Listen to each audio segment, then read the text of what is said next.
Welcome back. Let's talk about the Students' Loan Fund in Nigeria. And joining us is education researcher Dr. Peter Ogudoro. Good to have you join us, Dr. Ogudoro. Nelfund has spoken about the fact that they've received 280,000 applications, 256,000 of those are completed, and 20,000 payments have been made. And it talks about errors made by students while actually filling out the application. What do you think is wrong? Because the expectation is that a larger percentage of the applicants would have received this support.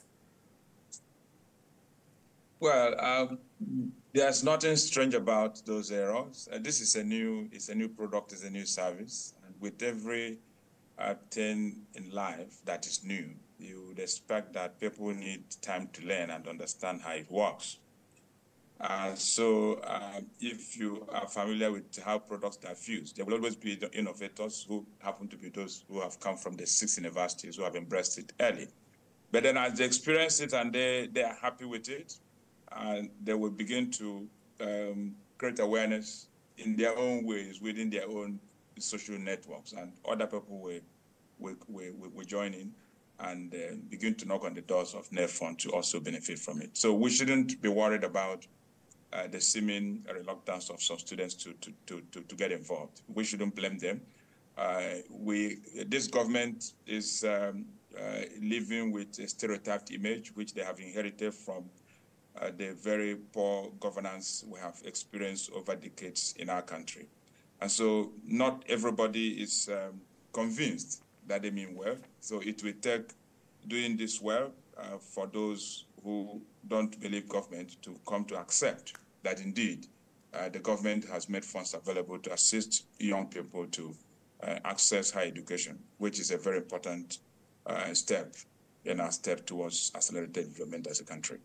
All right. And so far, 6 universities have benefited from this. How do we expand it? How do we ensure that all of our institutions are able to key into this and maximize the opportunity?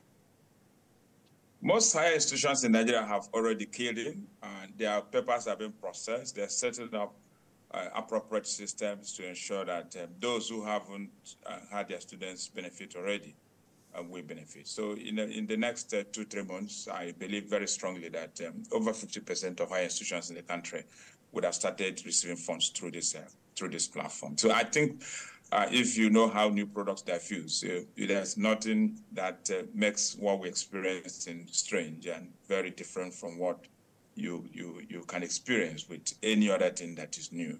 So we are moving in the right direction, and I think that by the time we get to the second year, every student who has need for this will realize that if he or she doesn't go for it, he has only himself or herself to blame. And, you know, with new products, you also think about sustainability. How sustainable do you think this initiative is? Well, the relevant law has anticipated the challenges that will be associated with maintaining the flow of funds to Nelfund, and they have built how to make funds available to the agency into the law. From what I know, FIRS, the relevant tax agency of our country, has a responsibility here. So some of the money that will be coming through taxation will be reserved for the maintenance of the free flow of funds into the agency that disposes the funds. So I have no fears about that, unless you know, we have crazy lawmakers tomorrow who come and say the one we have now is not good for us. But as we have it today, sustainability shouldn't be something we have to worry about. All right, then education researcher Dr. Peter Ogudoro, thank you so much for talking to us on TVC News at 1. My pleasure. Well, let's look at other matters. Wife of the president, Senator Oluremi Tinubu, has flagged off the disbursement of 50,000 naira grants to more than 500 women petty traders in Osun State. Rafiu Hamid has more.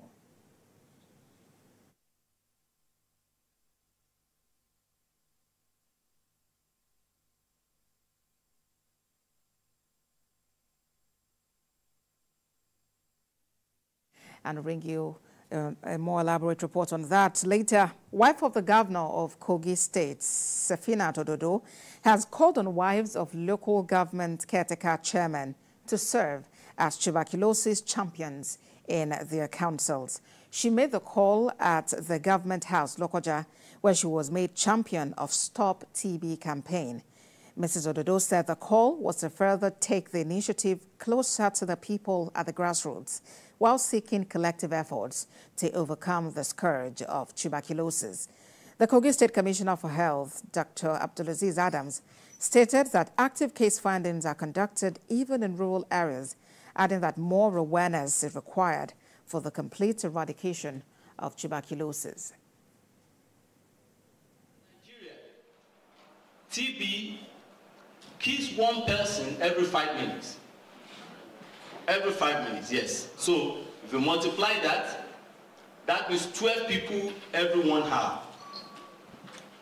And if you multiply that times 24 hours, we are talking about 288 people every day.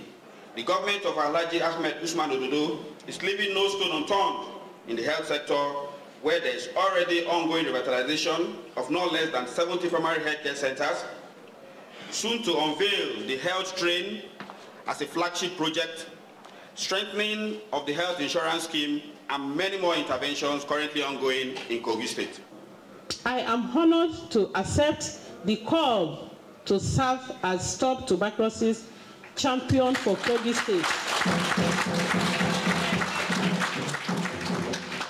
and use the opportunity to call on the wife of the chairman for 21 local government areas in Kogi State to serve as local government tuberculosis champion.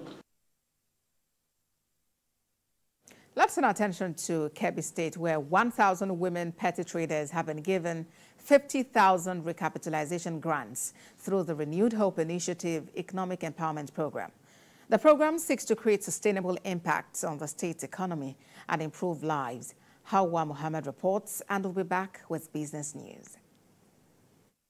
In her keynote address, First Lady Zainab Nasser Idris, who was represented by the wife of the Deputy Governor, Mariam Umar Tafida, emphasized the importance of economic empowerment for women. We are all aware of the challenges faced by small and medium enterprises, especially the petty traders, who form the backbone of our local economies. These challenges, however, have not deterred the strength of our women. I salute you all and celebrate your courage and resilience that keep you going. To put food on the 1,000 women petty traders who are the beneficiaries of this program, I say you are the heart of our economies. Commissioner for Information and Culture, Yakubu Ahmad Kebbi, commended Nigeria's First Lady, Senator Remi Tinubu, for her initiative, while also highlighting the state government's commitment to supporting women entrepreneurs. This initiative, championed by the First Lady of Nigeria, Senator Oluremi Tinubu, is a testament to the commitment of our leaders to support vulnerable communities, especially women, in these challenging economic times.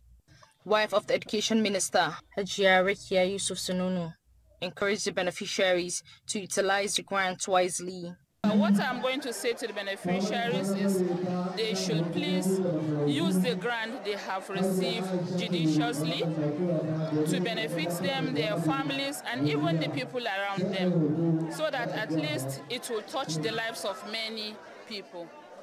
Muhammad Hamid Jokuka, Commissioner for Humanitarian Affairs, described the grant as a seed of hope, a tool for empowerment, and a pathway to prosperity for 1,000 hardworking women, by providing them with the means to enhance their businesses.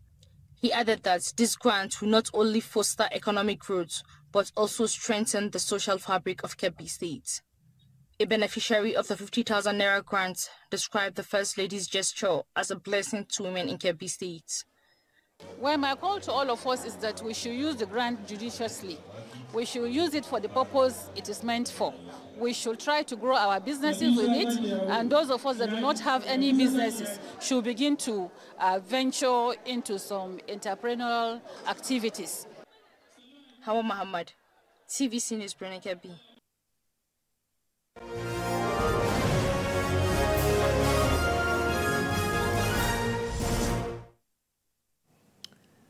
And in business news, Dangote Refinery, with a capacity of 650,000 barrels per day, is undergoing test runs for premium motor spirit, popularly known as petrol, with full operation expected by mid-September. This was revealed by Reuters, quoting a note by industry monitor IIR Energy.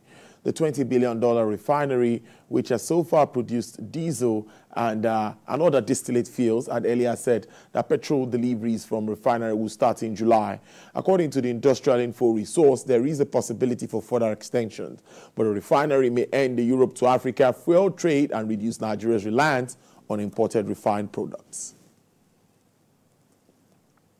Nigeria's multinational energy company, O&O, has acquired 100% interest in Nigeria Ajib Oil Company from ENI, an Italian energy company, at $783 million.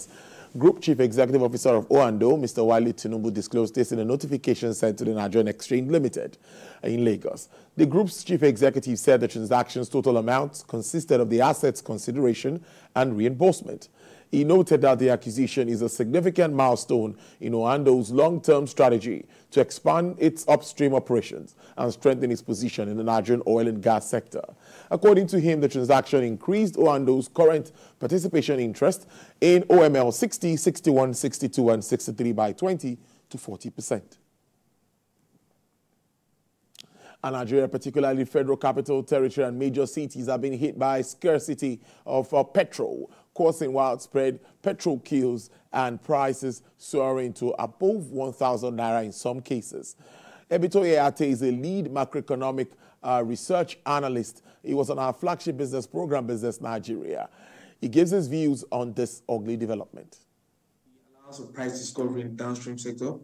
If you were to allow that, in the longer term, you will see more investments come into it, and then that will offset this fiscal imbalance that we're seeing. 5 trillion over a 25 trillion budget is not realistic.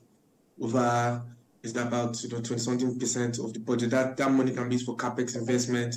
It can be used for investments. It can be used for capex investment. It can be used for investments in physical infrastructure. It can be used for education. Those other things that will actually now build capital and for people to grow, essentially, or essentially just add more value rather than spend it on an expense. And I think that you would want to be looking at, obviously, I guess they're covering the issues around theft in the upstream sector. I know there's more engagement with local communities, and there's some people there as essentially players to watch that.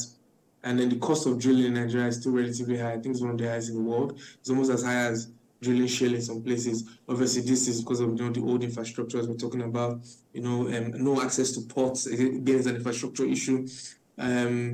So yeah, just essentially there's a lot of underinvestment because of infrastructure. There's obviously government position and government tone as well. I think that can be improved, especially with the refinery situation that we're seeing now. Ebito Eate there speaking on how government can attract more investment into Nigeria's oil and gas sector. World share steady today, sitting just like 1% shy of all-time highs, while the dollar